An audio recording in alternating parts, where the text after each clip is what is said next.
Sa simple pagtulong mo, mayroong buhay na naisasalba, mayroong pamilyang umaangat. The Senate is now constituted. At ito ang mismong Chinese Coast Guard na napakinggan ni PBBM. 6 na milyong balotang gagamitin sa A to Z. Kumpleto tayo.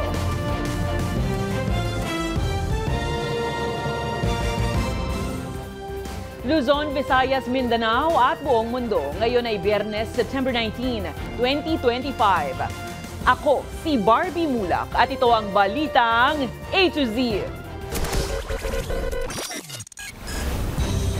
Ex-DPWH Engineer Bryce Hernandez pinayagang makalabas ng Senate compound para mangalap ng ebidensya. Mag-asawang Curly at Sara Diskaya, personal na nag-apply sa DOJ sa Witness Protection Program. Aabot sa 30,000 katao. Inaasahang lalahok sa trilyon peso march sa EDSA sa linggo September 21. Pamahalaan, naka-alerto na. Ako, Bicol Party List Representative Zaldico. Pinapauwi na ng Kamara sa loob ng 10 araw. Travel clearance, binawi na. Sa palakasan, EJ Obiena, excited nang ilunsad ang World Pole Vault Challenge sa Makati ngayong weekend. Sa balitang showbiz, Bella Padilla may bagong movie with Carlo Aquino. At teaser ng pelikula nila Piolo Pascual, Joshua Garcia at Maricel Soriano inilabas na.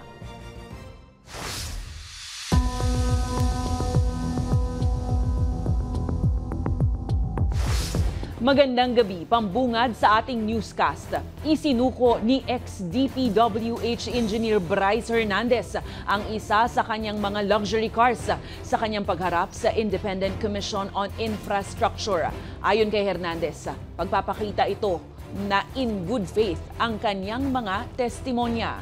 Samantala, hiwalay namang nagtungo ang mag-asawang kontratistang Diskaya sa Department of Justice ngayong Biyernes para humiling na mailagay sa Witness Protection Program. Pansamantalang nakalabas ng Senate custody si former Bulacan Assistant District Engineer Bryce Hernandez para humarap sa unang pagkakataon sa Independent Commission for Infrastructure kaugnay ng umano'y anomalya sa flood control project sa Bulacan. Ayon kay ICI Chairman Justice Andres Reyes, maayos na sumagot at nagbigay ng kooperasyon si Hernandez. At bilang sign of good faith na patuloy na makikipagtulungan sa ICI, isinuko ni Hernandez ang isa sa kanyang mga luxury vehicles. Sa Sabado, September 20, pinayagan muli si Hernandez na makalabas ng Senado mula alas 6 ng umaga hanggang alas 6 ng gabi para makakalap ng mga ebidensya sa kanyang mga testimonya. Pero paglilinaw ni Blue Ribbon Chairman Senator Ping Lacson, hindi iniaalis ang contempt order at ibabalik rin siyang muli sa Senado. Una nang inakusahan ni Hernandez sina Senators Jinggoy Estrada at Joel Villanueva na umano'y sangkot sa anomalya sa flood control projects. Nakakalungkot dahil yung chismis trying to destroy me, my name, our family. So, hindi po 2025 yun kay Senator Joel po, hindi po. Hindi, 600 million sabi mo. Opo, pero hindi po siya 2025. You have selective memory, Mr. Bryce. I'm telling you, hindi pwedeng selective dito. Pagka nangako ka, magsasabi ka ng totoo. Samantala, sandali ring nakalabas ng Senado ang ipinakontempt na kontratistang si Curly Diskaya upang personal na humarap kay Justice Secretary Crispin Remulla kaugnay sa hiling na maisailalim sa Witness Protection Program. Hiwalay ring dumating sa DOJ ang asawa niyang si Sara dahil may mga banta na umano sa kanilang buhay. First of all, we will check if the affidavits are truthful, genuine, authentic, complete. So pag pumasok po dun sa criteria na yon, then we can now determine the risk that they are facing. Susuriin muna ng DOJ ang mga salaysay ng mag-asawa upang matukoy kung karapat-dapat silang maging protected witness. Mariing itinatanggi ni Senator Joel Villanueva ang paratang ni ex-Bulacan Public Works Assistant Engineer Bryce Hernandez. Nasangkot umano siya sa 2023 unprogrammed funds kaugnay sa flood control scandal sa Bulacan. Inakusahan ni Hernandez ang senador na humiling umano ng 1.5 billion pesos na pondo mula kay dating Public Works Chief Manny Bonoan. Pero 600 milyong piso lamang ang napagbigyang alokasyon. Sa isang video statement, ipinunto ni Villanueva ang pabago-bagong mga paratang na nagmula sa pagdadawit sa kanya sa BICAM hanggang sa GAA at ngayon naman ay sa unprogrammed funds. Giit ng senadora, nagsimula ang anyay mga paninira sa kanya nang ituro niya si dating Ako Bicol Party List Representative Zaldico na siyang gumawa ng insertions para sa 2023 budget. Hinihimok din ng senador ang mga Bulakenyo na iwasang magpadala sa anyay ng gugulo o nagpapakalat ng pekeng balita. Tama na. Sawa na po tayo sa paratang na walang pruweba na hanggang ngayon hinahanap pa ang ebidensya laban sa atin. Nagkilos protesta ang mga estudyante sa Bulacan State University at grupong pamalakaya ngayong Biyernes sa harap ng DPWH Engineering Office sa Malolos, Bulacan para panagutin ang mga kurakot na opisyal na sangkot sa maanomaliang flood control projects. Sa ginanap na Black Friday protest, nagpupuyos sa galit ang mga nagpoprotesta kasabay ng pag-iingay sa harapan ng tanggapan at pinagbabato ng putik ang isang mock DPWH infra image sa isang tarpaulin. Yan ay para ihayag ang kanilang sentimento sa gitna ng kaliwatkan ng korupsyon. Inihag din na dapat mabigyan ng hustisya ang taong bayan sa ginawang pandarambong ng mga sangkot na government officials. Samantala, simula alauna ng hapon bukas araw ng Sabado, September 20, naka-full alert na ang National Capital Region Police Office dahil sa inaasahang dagsa ng mga taong lalahok sa kaliwatkan ng anti-corruption protest sa Linggo, September 21. Aabot sa mahigit 50,000 police personnel nationwide ang ide-deploy. Hindi lang sa Metro Manila kundi sa iba pang bahagi ng bansa kung saan inaasahan rin ang mga demonstrasyon. Naka-red alert naman ang Armed Forces of the Philippines at maging ang mga investigador at opisyal ng National Bureau of Investigation sa NCR. Ininspeksyon na ng pulisya at organizers ng trillion peso march ang People Power Monument na pagdarausan ng kilos protesta sa Linggo, September 21 kontra sa malawakang korupsyon. Ayon sa organizers, aabot sa 30,000 katao ang dadalo mula sa iba't ibang sektor. Pero wala anilang papanigang sinumang politiko. Ang balitang A to Z ni Ace Cruz. Nag-ikot sa People Power Monument site sa nitong umaga ang Quezon City Police District o QCPD, MMDA at organizers ng Trillion Peso March bilang paghahanda sa kilos protesta sa Linggo, September 21 kontra sa malawakang korupsyon. Para makita natin kung saan-saan lugar yung ilalagay na mobile stage, saan po yung mga yung parking area, saan din po yung mga tropa nila na kung hanggang saan bababa yung mga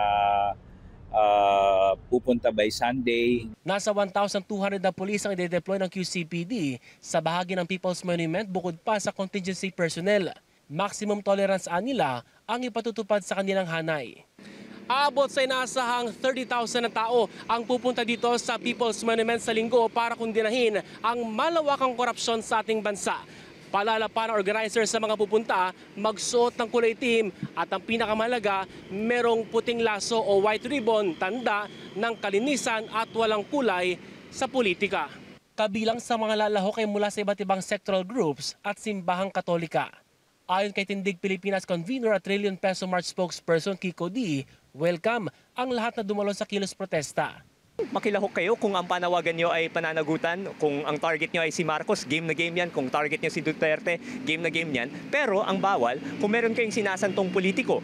Hindi naman kontento ang grupo sa Bidong Independent Commission ng Marcos administration. Bakit wala siyang subpoena powers? Dapat isinotify na niya as urgent yung mga batas sa dalawang houses of Congress, no? Bakit sino-sino yung mga tong inappoint, no? Parang chef, okay, yung iba diyan kilala natin, yung iba medyo new faces, pero bakit hindi kinonsulta yung civil society? Alalahanin niya, sangkot din yung executive dito. Bakit executive lang ang pumili ng mga magiging miyembro ng independent commission?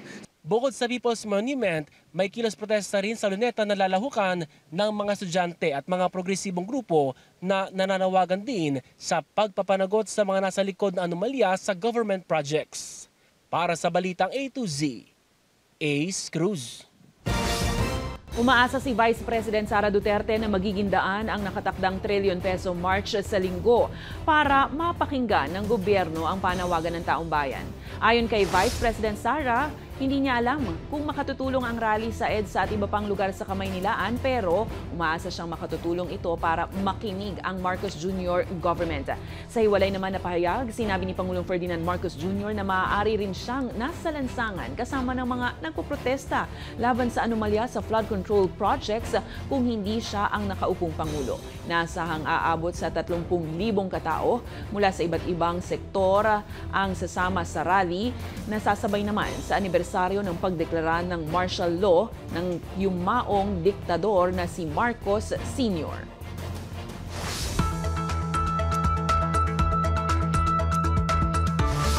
Sa mga lalahok po sa mga protesta ngayong weekend, magbaon ng mga panangga sa ulan at maging sa baha dahil sa inaasahang epekto ng habagat na pinalakas ng bagyong Nando. Sa latest update ng Pag-asa, huling namataan si Tropical Storm Nando 900 km silangan ng Central Luzon. Kasalukuyan ito nagpapaulan sa ilang bahagi ng Visayas at Mindanao. At ayon sa Weather Bureau, posibleng lumakas pa ito sa typhoon category pagsapit ng Sabado. Super typhoon naman sa Lunes. Pinalalakas rin ng bagyo ang Southwest Monsoon o habagat na inaasahan namang magdala ng pag-uulan sa malaking bahagi ng Luzon, kabilang ang Metro Manila ngayong linggo. Sa may eastern section ng Luzon, asahan yung kalat-kalat na ulan at minsang mga pagbugso ng hangin sa may Cagayan Valley araw po ng linggo, pababa ng Aurora, Quezon, down to Bicol Region and Northern Samar. Habang sa paglakas din po ng habagat or southwest monsoon, makakaranas din ng moderate to at times heavy rains. Please take note, yung ating mga kababayan na attend po sa malawakang rally dito sa Metro Manila, mataas ang tsansa ng pag-ulan.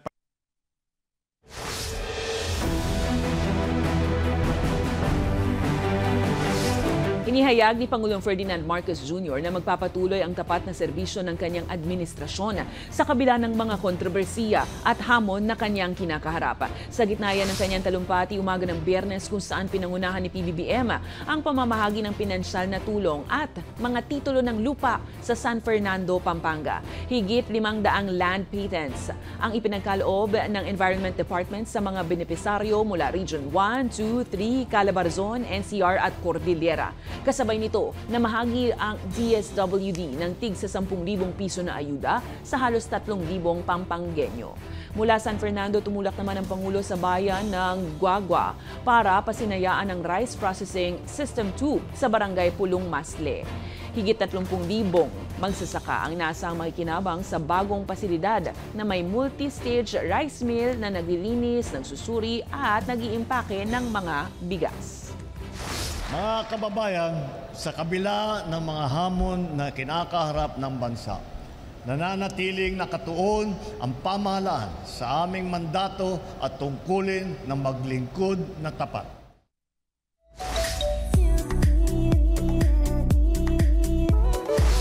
Spotted ang kapamilya stars na sina Bella Padilla at Sofia Andres sa launching ng isang sikat na fashion brand sa Makati Biyernes nitong September 19.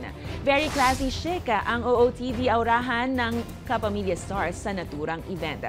Habang si Bella, after ng successful film niya na 100 awit para kay Stella, excited naman para sa upcoming movie nila ni Carlo Aquino na pinamagatang A Special Memory. Ito na ang reunion film nila ni Carlo matapos ang pelikulang Meet Me in St. Gallen noong 2018. Papalabas ang pelikulang Special Memory sa November 5 sa lahat ng sinehan nationwide.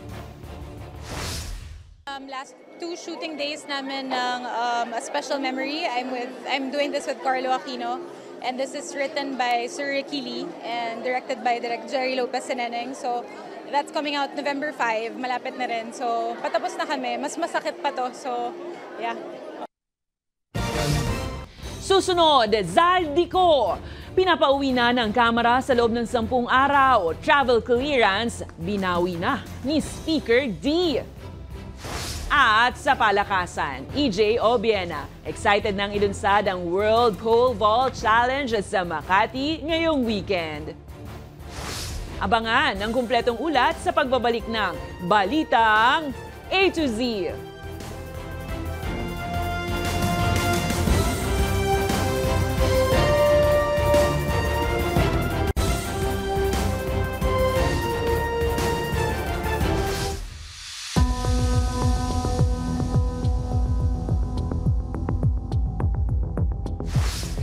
Bagong leader, bagong order. Binibigyan ng liderato ng Kamara ng 10 araw si Ako Bicol Party List Representative Zaldico para magbalik bansa na sa harap ng kinasasangkutang issue kaugnay ng umano'y budget insertions at anomalya sa flood control projects. Biyernes, binawi na ng bagong House Speaker Faustino Boji D ang travel clearance ni Ko na kasalukuyang nasa Estados Unidos para sa umano'y pagpapagamot. Giit ni Speaker D, nakaabang ang parusa para sa dating House Budget Committee Chairman sakaling hindi siya tumalima sa direktiba. Sa records ng Kamara, hindi pa nagpapakita sa Batasan Complex si Ko magmula ng huling State of the Nation address ni Pangulong Marcos nitong July 28. Umaapila si dating Ilocos Sur Governor Chavit Singson sa bagong tatag na Independent Commission for Infrastructure o ICI na unang imbestigahan ang mga kontraktor ng flood control projects sa Ilocos Norte. 10 milyon na ani Singson ang halaga ng flood control project sa probinsya na baluarte mismo ni Pangulong Ferdinand Bongbong Marcos Jr. Imposible rin anyang walang alam ang Pangulo sa proyektong ito. Sa pagkakaalam pa ni Singson, ang naka-corner ng proyektong ito ay ang construction company ng mag-asawang Sara at Curly Descaya. Hiningan ng media si Singson ng dokumentong magpapatunay sa alegasyon pero wala itong ibinigay. Sino ngayon ang binibintangan? Descaya ang gumawa. Ang mga kontraktor nila sa Ilocos Norte, Descaya rin eh. Paano tayo maniniwala ngayon sa mga pinagsasabi din ng mga iniimbestiga?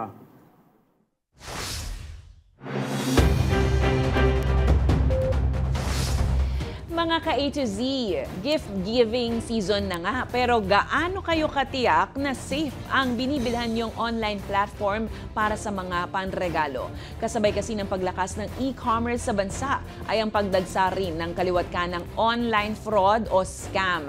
Paano nga ba ang pagtitiyak ng publiko at mga negosyante na hindi sila mabibiktima? Alamin sa Balitang A to Z ni Naomi Almohano. Shopping dito, shopping doon. Swipe ng card dito at doon. Pero this time, mas takbuhan na ng publiko ang online shopping dahil sa convenience na dulot nito. Hindi na kailangan bumiyahe pa, maipit sa traffic at magbitbit ng mga pinamili. Dahil sa isang click lang, madideliver na agad ito sa inyong bahay. Kaya ang mga negosyante pumatol na rin sa digital selling. The e-commerce industry in the Philippines has grown tremendously over the years. Filipino entrepreneurs are embracing the digital platform to reach more customers and to really level up their business. Sa datos ng Department of Trade and Industry, as of July 31 ng taong ito, nasa halos 900,000 online firms na ang nasa 8 major digital selling platforms. Mahalagang instrumento rin ito para maabot ang mga nasa malalayong lugar, lalo pat pumapalo na sa mahigit 116 na milyon ang populasyon sa bansa. Pero sa kabila nito, malaking banta rin sa kredibilidad ng e-commerce sa bansa ang hinaharap, gaya na lamang ng online fraud at maging mga scam. With this growth, some real challenges arise. Online fraud, counterfeit goods, and dishonest trade practices are hurting both the consumers and the legitimate businessmen who work hard for fair play. Kapag kasi may umuusbong na sistema na tinatangkilik ng publiko, nagkakaroon din ng pagkakataon ng mga mapang-abuso na makapanlamang. Kaya ang ahensya, hinikayat maging ang lahat ng micro, small, and medium enterprises o MSMEs na magparehistro na sa E-Commerce Philippine Trust Mark. Layo nitong protektahan ang nasa mahigit 500,000 maliliit na kabuhayang nasa online business at mga mamimili laban sa anumang krimen o bogus online. The Trustmark isn't just a logo. It is a seal of assurance for consumers. It is a promise that the business is authentic and accountable. The Trustmark will actually give them a seal of reliability, and kahit papano, this is their products or their company has been approved by the DTI, so they pass through the process. As of September 19, nasa tinatayang 10,000 negosyo na ang nagsumite ng kanilang application para sa Trustmark. Inaasahan ding lolobo pa sa 900,000 ang MSMEs na magsishift sa e-commerce na hindi lang isang online selling platform ang ginagamit sa negosyo. Magandaan nila ito dahil ibig sabihin, yumayabong ang e-commerce at healthy ang kompetisyon sa larangang ito. Through these efforts, we aim to help more MSMEs seamlessly integrate digital solutions into their operations and build a stronger, future-proof e-commerce presence. Kaugnay niyan, plano ng ahensya na i-extend pa hanggang katapusan ng taon ang registration, imbis na hanggang September 30 na lang. Ito'y para bigyan ng pagkakataon lahat sa patas at ligtas na pagnenegosyo. Para sa Balitang A to Z, Naomi Almohano.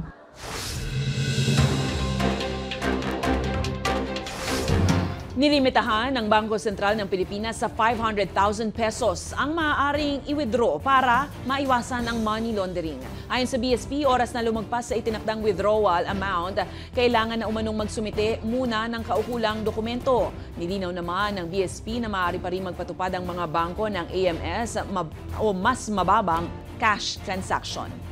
Samantala, nagbabala ang Department of Public Works and Highways sa publiko sa mga nagpapanggap umano na kalihim ng ahensya para makapanloko. Sa pahayag ng ahensya, pinalalahanan ng lahat na huwag basta-basta maniwala. Dagdag ng DPWH, agad i-report sa otoridad ang anumang kahina-hinalang gawain para maiwasan ang scam.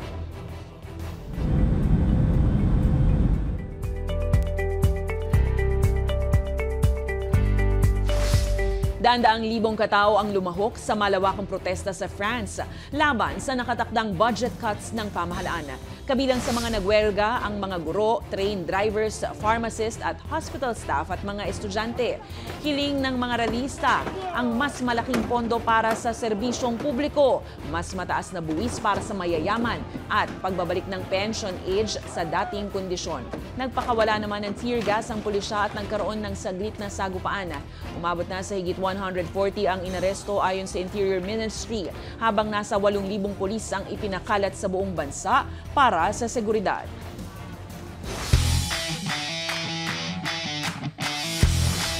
Mahigit isang taon bago natupad, tuluyan na ngang nagkatotoo ang pangarap ni EJ Obiena na ilunsad ang world-class atletang Ayala World Pole Vault Challenge.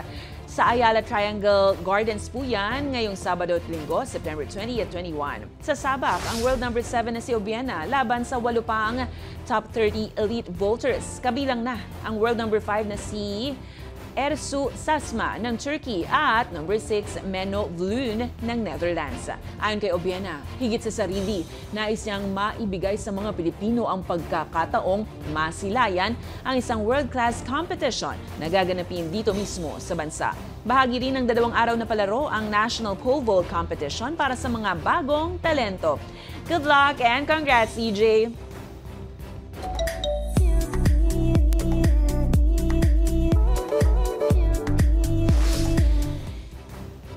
2 billion views para sa mega hit song na Apato. Pumaalo na nga sa 2 bilyong views sa YouTube ang music video ng viral hit song na Apato ni na Blackpink, Rosé at Bruno Mars. Wala pang isang taon na pag-Apato ng marami, lalo na kapag may okasyon nang i-release ang surprise collab ng dalawa. Mahigit 2 bilyon na agad ang views nito sa YouTube at may 16 million likes. Kinaindakan at na LSS ang mga mapabata man o matanda sa awiting ito at nanalo rin ng Song of the Year sa MTV Video Music Awards. Si Rosé din ang kauna-unahang solo K-pop artist na nakakuha ng naturang VMA. Tumagal ng 45 consecutive weeks sa Billboard Hot 100 ang Apato at ngayon patuloy na umaarangkada sa mga music chart. Sa aming pagbabalik sa showbiz, Angelica Panganiban, Bella Padilla at Kim Chiu o ang Becky reunited.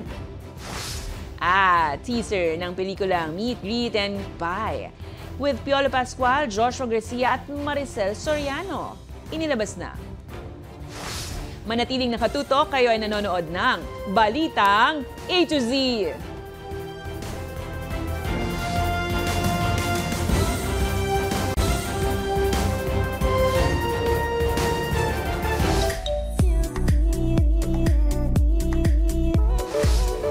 May pa-teaser na ang Star Cinema para sa inaabangang Meet, Greet, and Love na pinagbibidahan ni Piolo Pascual at one and only Diamond Star Maricel Soriano. At ang magbi-BFFs na sina Angelica Panganiban, Bella Padilla at Kim Chiu, nag-reunion. Makichika sa Balitang A to Z Showbiz ni Lane Garcia.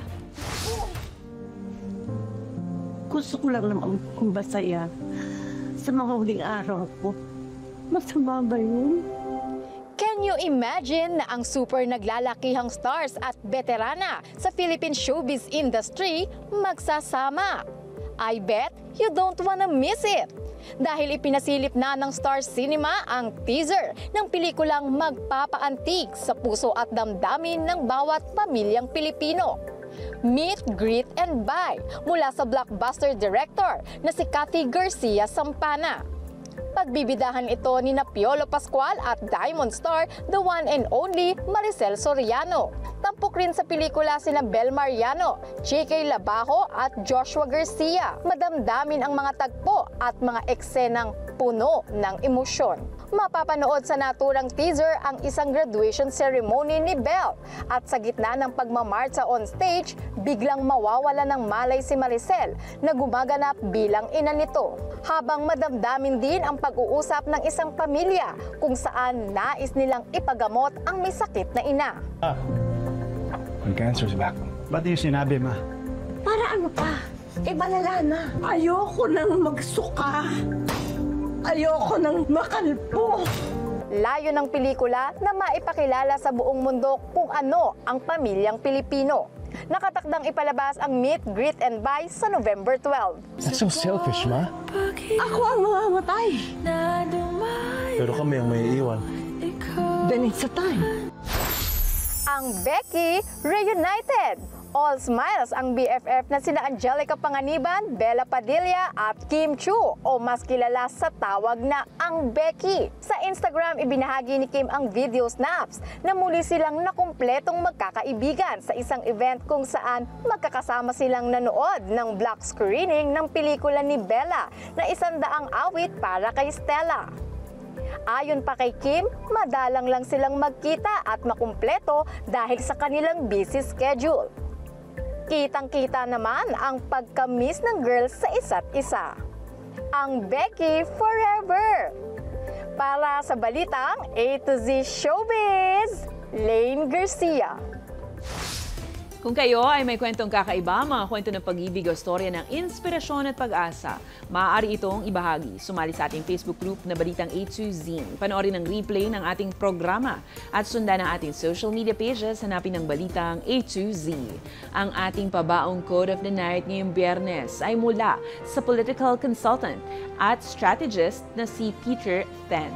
Ang sabi niya, isang batayang prinsipyo ng malusog na demokrasya ay ang bukas na dialogo at transparency.